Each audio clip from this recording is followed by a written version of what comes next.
কলকাতাত চিকিৎসকক ধৰ্ষণ হত্যাৰ ঘটনা কেন্দ্ৰ কৰি গড়গাঁও মহাবিদ্যালয়ত আছু গোটৰ উদ্যোগত ক'লা বেজ পৰিধান। কলকাতাত এগৰাকী চিকিৎসকক ধৰ্ষণ হত্যাৰ ঘটনাই জোকাৰিছে ৰাজ্য।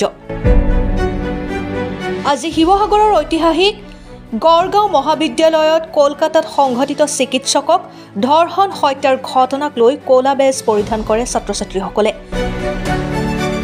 গড়গাঁও মহাবিদ্যালয়ৰ আছু গোটৰ উদ্যোগত এই ক'লা বেজ পৰিধান কৰে ছাত্ৰ-ছাত্ৰীসকলে।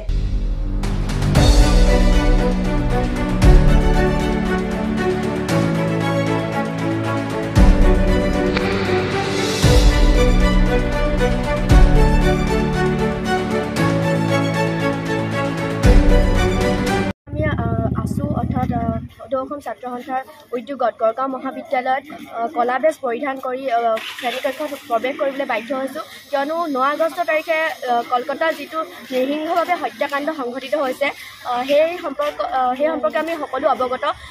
কেৱল কলকাতাত বুলিয়ে নহয়, আজি অসমৰ বিভিন্ন প্ৰান্তত বা দেশৰ বিভিন্ন প্ৰান্তত নাৰী নৃশংসভাৱে হত্যাকাণ্ড বা ধৰ্ষণৰ বলি হৈ আহিবলগীয়া হৈছে। আমি চৰকাৰে বহুতো আঁচনি প্ৰণয়ন কৰা দেখিবলৈ পোৱা যায়, বেটী বচাও বেটী পঢ়াও, কিন্তু এইটো কিমান কাৰ্যকৰী হৈছে সেই ক্ষেত্ৰত চৰকাৰে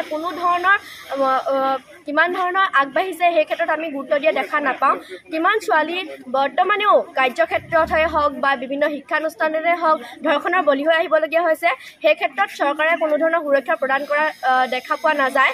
আমি যি কলকাতাত সংঘটিত হৈ যোৱা সেই নাৰীগৰাকী যি হত্যাকাণ্ড হৈছে, ধৰ্ষণ কৰি যি হত্যাকাণ্ড কৰা হৈছে, সেই সম্পৰ্কে আমি শ্ৰেণীকক্ষত পাঠদান কৰি আহি তেওঁৰ সপক্ষে আমি মাত মাতিবলৈ বাধ্য হৈছোঁ আৰু আমি বিচাৰোঁ যে তেখেতৰ পৰিয়ালৰ ন্যায় পাওক আৰু যাতে কোনো নাৰী তাৰ বলি নহওক তাৰে আমি কামনা কৰিছোঁ।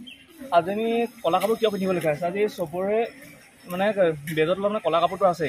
চৰকাৰে এটা কথা কয়, বেটী বচাও বেটী পঢ়াও, কিন্তু এই কথাজন হৈছে জানো? আপুনি ভাবক, বিভিন্ন ধৰণৰ আঁচনি দিছে মহিলাকক, কিন্তু এই আইনখন কিয় প্ৰযোজ্য কৰা হোৱা নাই? যে প্ৰত্যেক বছৰ ধৰ্ষণ হয় আৰু ধৰ্ষণৰ আৰু দুখীয়াটো শাস্তি নাপায় আৰু তেওঁলোকে ন্যায়টোও পাব লাগে।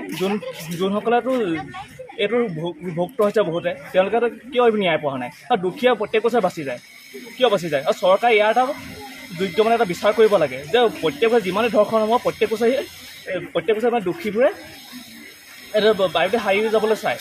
হাৰি যাবলৈ চোৱাৰ স্বত্তে মানে বহুতে মানে এইবোৰ সুবিধা লয় আৰু প্ৰত্যেক বছৰ ধৰ্ষণ বৃদ্ধি হৈ আহিছে। তাৰ বাবে চৰকাৰে এটা মানে আইন গ্ৰহণ কৰিব লাগে, যিখনৰ দ্বাৰাই আমাৰ মানে এই ধৰ্ষণটো ৰুদ্ধ হয়। মই ইয়াকে ক'ব বিচাৰিছোঁ।